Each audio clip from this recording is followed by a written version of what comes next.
Hi folks, today we'll be talking about 15 points that plays a vital role in a super Amazon business. So let's start.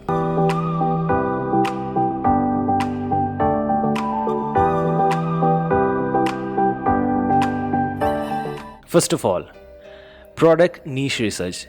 I know that you know that already, but today this is going to be a difference. Today I'll tell you that what factors make a product research that much good that it can come to a point that where you can excel in that business, expand that business, and sell that business.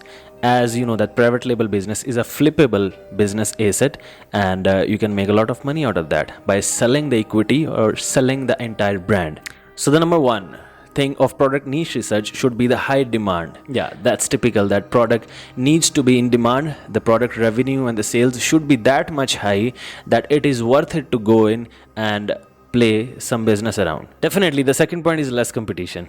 Okay, so less competition means that there should be less sellers in that specific product niche, so that you know that there is going to be less fight, and you know less resources would be burned, and the expectation in the demand side is more. But 3 point is that I want to tell you that if you want to go in a USA marketplace today, this marketplace is really saturated.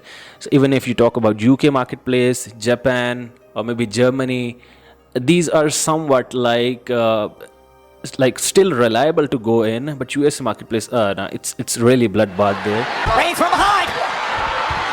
Boom! Get two. It's like Roman saw the red on his hands coming from his own. Realizing now it's everywhere. You know, the price wars, the competition, revenue, every trend that goes on into the world, the number one is on the USA. So always look forward. Now, like from now on, from 2023, your strategy should be to focus on the mini marketplaces, micro marketplaces.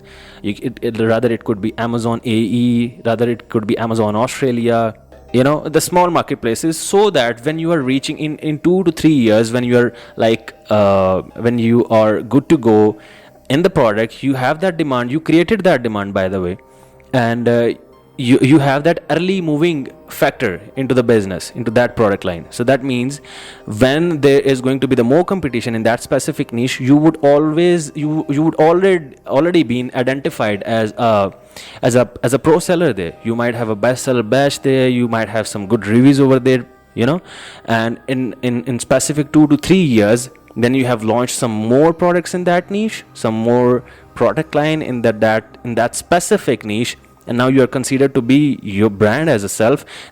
The overall market size of Amazon and e-commerce of that company has been improved.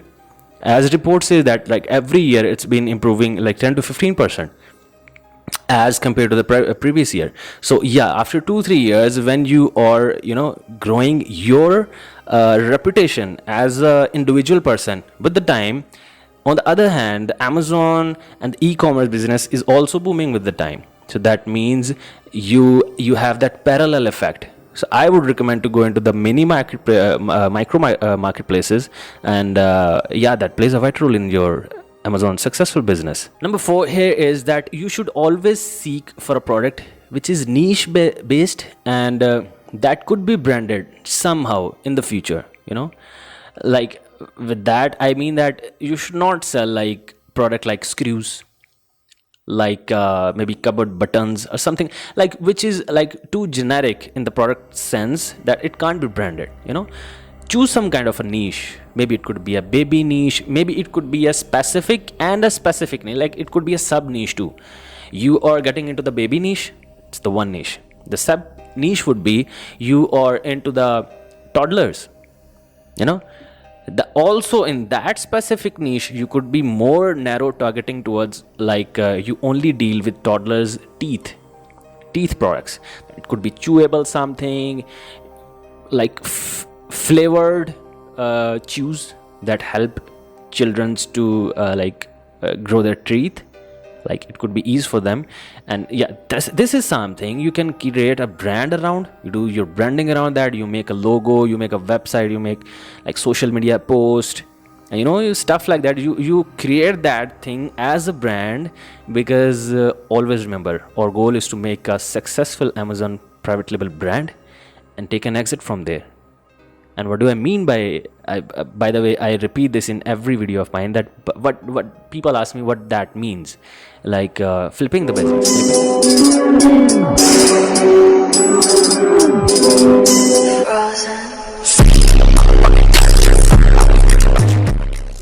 Flipping the business means you own a real estate you own a real estate property.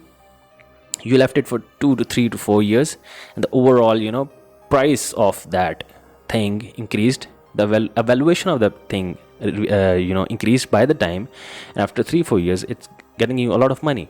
Same formula applies here. Like if you get into the product line, your listing has a sales history.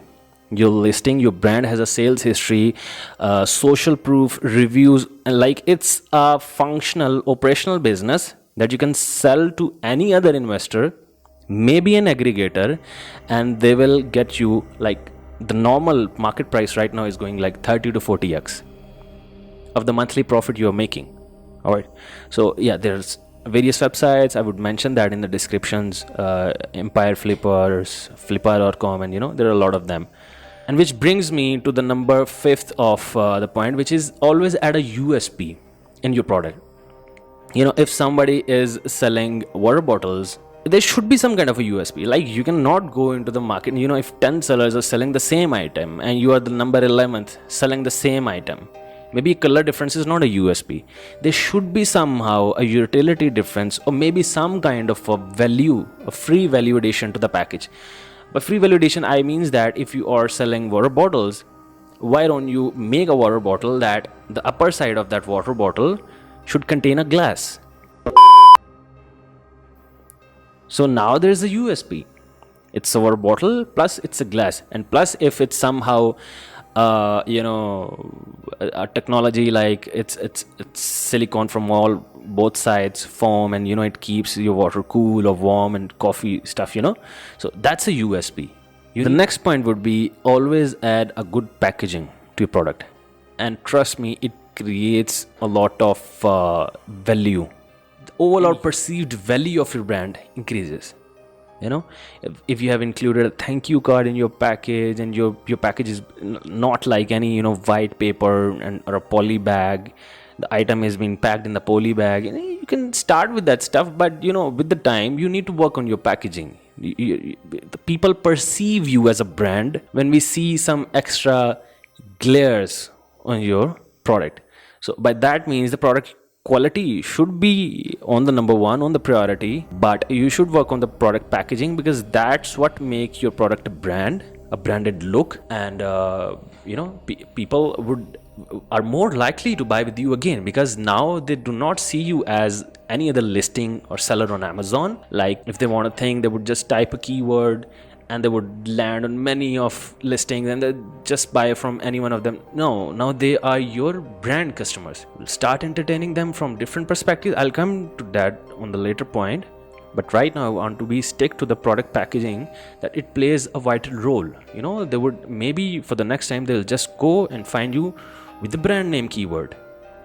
That plays a beautiful role, because now your brand, your own domain, your own website, your own social media has been getting some traffic getting on from there, and Amazon start recognizing you as a keyword now. Okay, last but not least in this section is keywords research. We in all language we say that this is not a product you sell, this is the keyword you sell, right? So but that I means that you should check the keywords opportunity score, and I mean to say that there are some tools out there. I would type them in the description, like data dive tools, so you can track your different competitors on what keywords they are on ranking and on what keywords they are not ranking. So you need to find that gap to initially come into the market, because on the other side, on the other keywords, on what other sellers have been selling, and they have optimized well on that keywords, indexed well, the big search volume keywords, if you go into there, your advertising budget would just fly up, and the outcome would be very less. So the initial plan should be, you need to find those keywords which are less targeted, the competing products are less, the perceived advertising cost would be less. So you need to find that gap need to make an opportunity on that gap. Maybe if there is some kind of a USP that could be included through that keywords, you need to add that USP. You need to create a marketing plan around that keyword.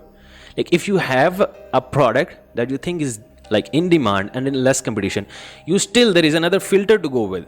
Just do the keywords opportunity thing, and you'll find that where initially you can jump up in the game, and then with the time you'll have some social presence, and now your ads are getting optimized, and now this is the time, like after maybe 3 months, 6 months, that you can start going into the other keywords and start exploring out of the box.